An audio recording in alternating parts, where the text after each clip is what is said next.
controls and electrical and whatnot. So that is no doubt going up because we see that in other parts of our facility. So we know that all of that is those materials used to make equipment or put production lines together is going up significantly. I would say, to the tune of probably 10% over the last, 12 months.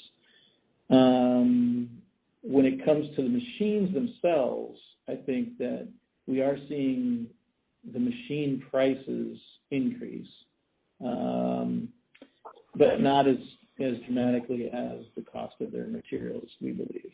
And that's probably because they've been eating a little bit of that in their margins. But we do think that pricing pressure is going to continue and that they will probably catch up to the raw materials quite soon, probably in the next 12 months.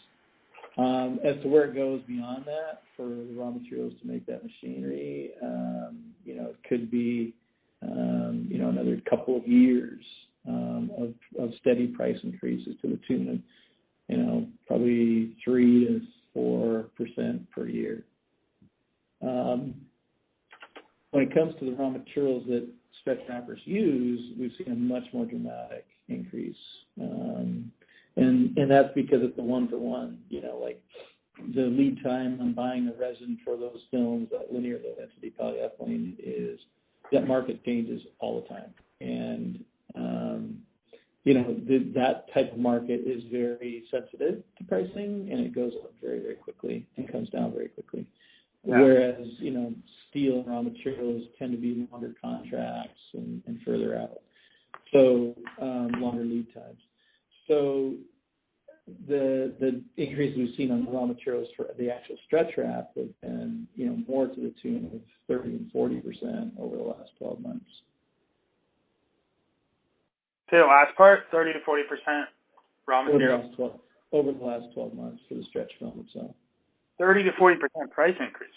Wow. Yeah, absolutely. So that's basically just spot price movement, right? Yep. That's just the cost of the commodity. So does the cost of the actual commodity of the actual stretch wrap affect your buying decision around the equipment?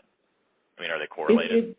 It does because you mentioned earlier that, another expert talked about the equipment being very similar, and that's true in a lot of respects, but some equipment is a lot more efficient than others.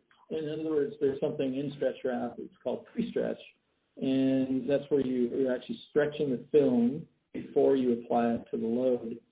And, not all equipment can do that as efficiently and consistently.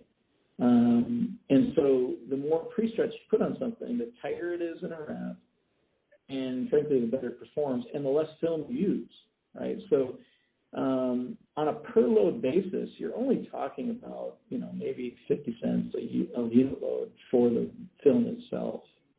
You're not talking about it. So if that goes up, 30%, on a per load basis, because most of these loads are very valuable, that's not a huge impact overall, right?